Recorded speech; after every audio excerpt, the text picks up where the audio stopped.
የአክብሮታዊ ሰላምታችን በያላችሁበት ድረስ የተወደዳችሁ የሚዲያችን ተከታታዮች አዳዲስና ወቅታዊ መረጃዎችን ይዘን መጥተናል። በቅድሚያም አርዕስቶቹን እንንገራችሁ።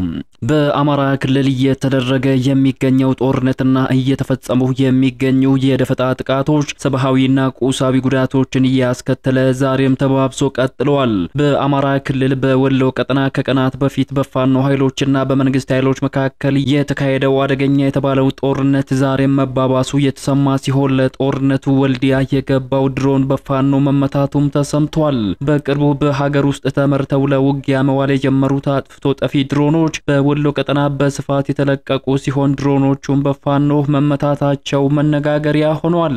በወሎ ቀጠና በተፈጸመው የድሮን ጥቃት ንጹሃን ዜጎች መገደላቸውም ተገልጿል። ሙሉ መረጃውን በዘገባችን በዝርዝር ተሰሙታላችሁ። በሌላ ሰበር መረጃ ህወሓት የመከላከያ ጦር ላይ ውጊያ ለመክፈት ባልተጠበቀ አቅጣጫ እንቅስቃሴ መጀመሩ ተሰምቷል። በሁመራ ወልቃይት በኩል የህወሓት መካናይዝድ ጦር ተንቀሳቅሷል።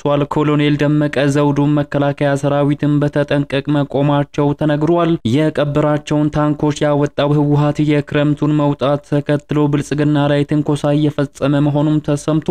የፋኖ ኃይሎችም ከህወሓት ጎን ሆነው በውጥረቱ ገብተውበታል። ይህ በእንዲህ እንዳለ የትግራይ ታጣቂዎች በአፋር ክልል ግጭት መቀስቀሳቸው ተገልጿል። በትግራይና አፋር ኃይሎች መካከል በትጥቅ የታገዘ ውጊያም ተከፍቷል። በሁመራ ግንባር የህወሓትና ሻቢያ ጦር የጋራ እንቅስቃሴን የተመለከተ አዲስ መረጃም ወጥቷል። በዘገባችን በዝርዝር ተካቷል፣ ታደምጡታላችሁ። የተወደዳችሁ የሚዲያችን ተከታታዮች እነዚህንና ሌሎች ያልተሰሙ አዳዲስ መረጃዎችን በዚህ ሰዓት የመረጃ ጊዜ በዝርዝር ወደ እናንተ እናደርሳለን። እንደተለመደው ቪዲዮ ላይክ እና ሼር በማድረግ ይጀምሩ። አዲስ የሆናችሁ ደግሞ ሰብስክራይብ በማድረግ አዳዲስና ወቅታዊ መረጃዎችን ያገኙ። አሁን ወደ ዝርዝር መረጃዎቹ እናመራለን። በቅድሚያም ህወሓት የመከላከያ ጦር ላይ ውጊያ ለመክፈት ባልተጠበቀ አቅጣጫ እንቅስቃሴ መጀመሩ ተሰማም። በሁመራ ወልቃይት በኩል የህወሓት መካናይዝድ ጦር ተንቀሳቅሷል። ኮሎኔል ደመቀ ዘውዱ መከላከያ ሰራዊትን በተጠንቀቅ መቆማቸው ተነግሯል። የቀበራቸውን ታንኮች ያወጣው ህወሓት የክረምቱን መውጣት ተከትሎ ብልጽግና ላይ ትንኮሳ እየፈጸመ ነው። የፋኖ ኃይሎችም በውጥረቱ ገብተውበታል። በሁመራ ግንባር የህወሓትና ሻቢያ ጦር የጋራ እንቅስቃሴን የተመለከተ አዲስ መረጃም ዛሬ ላይ ወጥቷል። ከስፍራው የወጡ መረጃዎች እንዳመላከቱት ትላንት መስከረም 21 ቀን 2018 ዓመተ ምህረት ጠዋት 3 ሰዓት ከ10 አካባቢ 250 የሚሆኑ የነፍስ ወከፍና የቡድን መሳሪያ የታጠቁ የህወሓት ታጣቂዎች ከሱዳን የድንበር ከተማ ከሪማ ተነስተው በቋራ በኩል የኢትዮጵያን ድንበር አቋርጠው መጓዝ ከጀመሩ በኋላ ወደ ኋላ ተመልሰው ከሪማ ከተማ ላይ መሰብሰባቸው ተሰምቷል። የሳምሪ ቡድን ታጣቂዎች ወደ ኋላ ተመልሰው ሪማ ከተማ ላይ ከተሰባሰቡ በኋላ በአካባቢው የሚንቀሳቀሰውና ሳሙኤል ባለድል በተባለው ግለሰብ የሚመራ የፋኖ ቡድን ማንኛውም ኢትዮጵያዊ ወደ ከሪማ ከተማ እንዳይሻገርና እነሱ ፈቃድ እስኪሰጡ ድረስ ሁሉም የአካባቢው ነዋሪዎች በቤታቸው ውስጥ እንዲቆዩ ጥብቅ ትዕዛዝ ማስተላለፏል ተብሏል። ጉዳዩን በአንክሮ የሚከታተሉ የመረጃ ምንጮች እንደገለጹት ራሱን ፋኖ ብሎ የሚጠራው ቡድን የሳምሪ ታጣቂዎችን አጅቦ በአብርሃጃ በኩል በመግባት ሁመራ ወልቃይት ላይ ከጀርባ ጥቃት የመፈጸም እቅድ እንዳላቸውም ገልጸዋል። በዚህም የህወሓት ወታደራዊ እንቅስቃሴ ከፋኖ ባለፈ ሻቢያ ምገዛ ያደረገለት እንዳለም ተሰምቷል። ከሳምንታት በፊት በመተማ በኩል ሰርጎ ለመግባት የሞከረው የህወሓት አርሚ 7 እቅዱ ከከሸፈ በኋላ ሌላ አማራጮችን እየተመለከተ እንደሆነ ሲነገርም ነበር። ዛሬ ደግሞ በሻቢያ ጦር እገዛ ሁመራን ለማጥቃት እቅድ ነድፎ እየተንቀሳቀሰ እንደሆነም ተነግሯል። በጋራ መስራት ከጀመሩ የከራረሙት ህወሓትና ሻቢያ አሁን ደግሞ ወታደራዊ ጥቃት በጋራ ለመፈጸም እየተንቀሳቀሱ እንደሆነ የሚወጡ መረጃዎችም ያመላክታሉ። ለመንግስት ቅርብ የሆነው ሉዓላዊ ሚዲያ ባሰራጨው መረጃ ህወሓት በሻቢያ ጦር እገዛ በሁመራ አዲስ ጥቃት ለመክፈት መዘጋጀቱን ዘግቧል። ህወሓት ወልቃይትን ለመያዝ ተዘጋጅቷል። የኤርትራ መንግስትን በተባባሪነት መቆሙ ተጠቁሟል። የጸጥታ መረጃዎች እንደሚያመላክቱት የኤርትራ መንግስትና የህወሓት ትብብር የቀጠለ ሲሆን በኢትዮጵያ በተለያዩ አካባቢዎች አመጽን ማቀጣጠልና በታጣቂዎች አማካይነት በአንዳንድ አካባቢዎች ጥቃት ለመሰንዘር የጋራ እቅድ መኖሩንም ዘገባው አመላክቷል።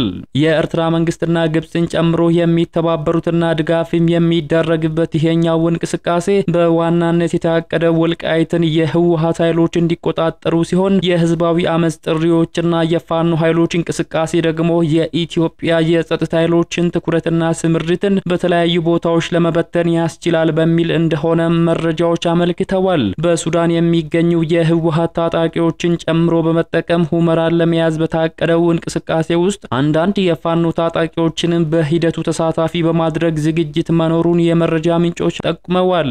ህወሓት በጦርነቱ ወቅት ወደ ሱዳን ያሸሸውን ጦር እንደ አዲስ በኮር አድራጅቶ ለግዳጅ ዝግጁ ማድረጉ ከዚህ ቀደም በስፋትም ሲዘገብ ነበር። ህወሓት አርሚ 70 ብሎ በሱዳን በረሃ ያደራጀውን ጦር በሰው ኃይል ስልትና በትጥቅ በከፍተኛ ደረጃ ሲያደራጅ ከርሞ ከሰሞኑ በአደባባይ እያሳየም ይገኛል። ከሱዳን በረሃ በቪዲዮ ተቀርጾ የታየው የህወሓት ጦር ከቀላል እስከ ከባድ መሳሪያን የታጠቀ ሲሆን ሁመራ ጫፍ ላይ መስፈሩም በስፋት እየተገለጸ ነው።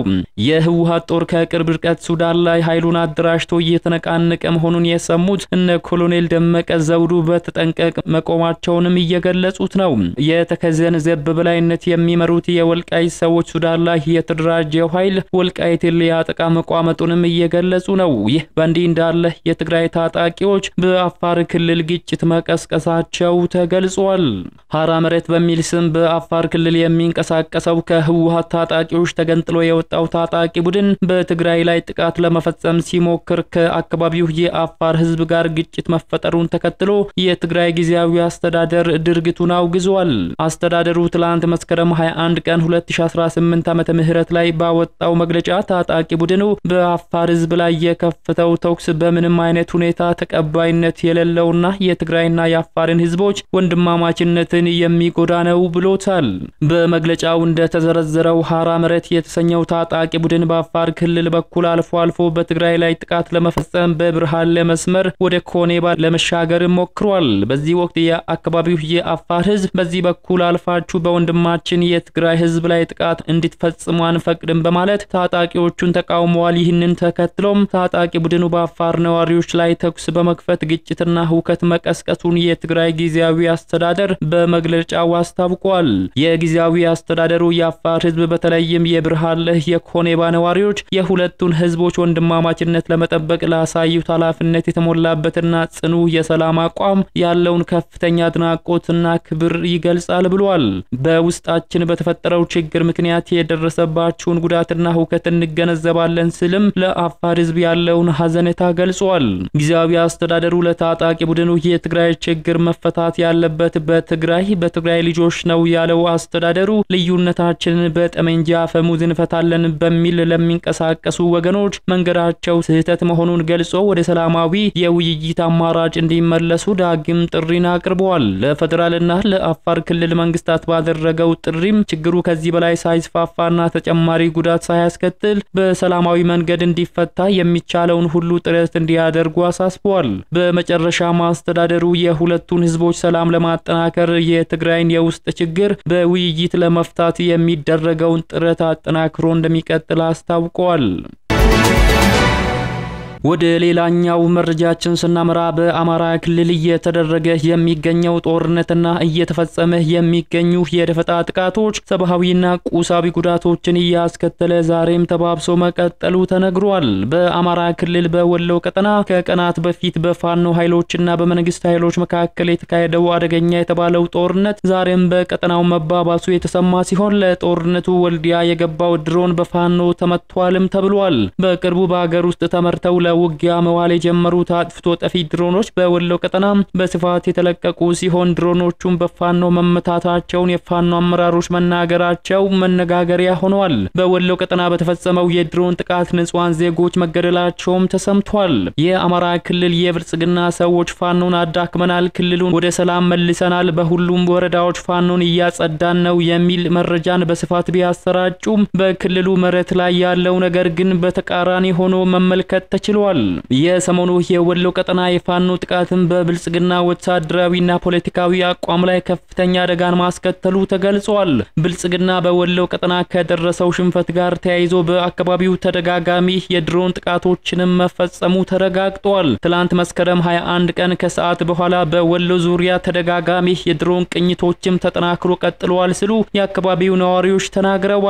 በከተማዋ ዙሪያም ከትላንት ማምሻውን ጀምሮ የከባድ መሳሪያ ተኩሶችም ሲሰማ እንደነበር ተገልጿል። ከሰሞኑ በወሎ ዞን የተፈጸመውን የድሮን ጥቃት በተመለከተ አንድ አነጋጋሪ መረጃ ወጥቷል። በወሎ ቀጠና እየተደረገ በሚገኘው ውጊያ የፋኖ ኃይሎች የቡድን መሳሪያዎችን የከባድ መሳሪያዎችንና ተተኳሾችን እንዲሁም የመከላከያ ሰራዊት አባላትን እንደማረኩ በማህበራዊ ሚዲያ ላይ ሲናገሩ ተደምጠዋል። ይህንን ተከትሎ መስከረም 17 ቀን 2018 ዓመተ ምህረት የዞኑ ዋና ከተማ ከሆነች ወልዲያ 20 ኪሎ ሜትር ርቀት በምትገኘው ሳንቃ ከተማ በተፈጸመ የድሮን ጥቃት ንጹሃን ዜጎች መገደላቸውን ትብብር ለኢትዮጵያ አንድነት የተሰኘው የፖለቲካ ፓርቲ ባወጣው መግለጫ ገልጿል። እናት ፓርቲ፣ የመላው ኢትዮጵያ አንድነት ድርጅት፣ ኢህአፓ፣ አንድነት ለኢትዮጵያ ዴሞክራሲያዊ ፓርቲና አማራ ጊዮናዊ ንቅናቄ የተሰኙ 5 ተቃዋሚ ፓርቲዎች ቅንጅት ስለ ድሮን ጥቃቱ መንግስታዊ ሽብር በአዲሱ ዓመት ሊገታ ይገባል በሚል ርዕስ ባወጣው መግለጫ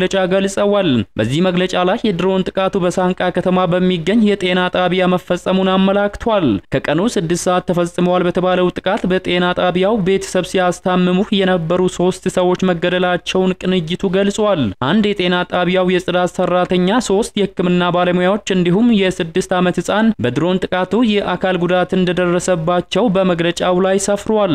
በተመሳሳይ መልኩ ቢቢሲ በጉዳዩ ላይ በሰራው ዘገባ 4 ንጹሃን ዜጎች መገደላቸውን ገልጿል። ከሟቾች ውስጥ በጤና ጣቢያ የነበረችው ነፍሰ ጡር እናት እንደምትገኝበት ማስታውቋል። በእለቱ በማዋለጃ ክፍል ውስጥ የነበረችው ነፍሰ ጡር እየወለደች እያለች በድሮን ጥቃቱ ሳቢያ ህይወቷ እንዳለፈም የዓይን እማኞችን በመጥቀስ ቢቢሲ በዘገባው ላይ አስፍሯል። 3 ሟቾች ደግሞ ልጆቻቸውን ሲያስታምሙ የነበሩ ናቸው ስልም ገልጿል። የአካል ጉዳት የደረሰባቸው ዜጎች ደግሞ የ6 ዓመት ህፃንን ጨምሮ ከ10 በላይ ሰዎች እንደሆኑም ያስረዳል። ሌላው ቢቢሲ በዘገባው ያስታወቀው በወልዲያ ከተማ ዙሪያ በነበረው ውጊያ የቆሰሉ የፋኖ ኃይሎች በጤና ጣቢያ ህክምና ሲደረግላቸው እንደነበርም ተነግሯል። በመንግስት የተወሰደው የድሮን ጥቃት ታዲያ ህክምና ላይ የነበሩትን የፋኖ ኃይሎች ኢላማ ያደረገ ሊሆን ይችላል የሚል ግምት እንዳላቸውም የጤና ጣቢያ ባልደረቦችና ነዋሪዎች ተናግረዋል። ጉባላፍቶ በሚባለው ወረዳ በሚገኝ ህክምና ተቋም ላይ ደርሷል በተባለው የድሮን ጥቃት 6 ይሆናሉ ተብለው የተገመቱ የፋኖ ታጣቂዎች እንደተገደሉና የቀብር ስነ ስርዓታቸው በአካባቢው እንደተፈጸመ ተጠቁሟል። የተወደዳችሁ የሚዲያችን ተከታታዮች ለሰዓቱ ያዝንላችሁ አዳዲስ መረጃዎች የተከታተላችሁትን ይመስሉ ነበር። ከሰዓታት በኋላ በሌሎች አዳዲስ መረጃዎች ዳግም እስከምንገናኝ በያላችሁበት መልካሙን ሁሉ ተመኘን።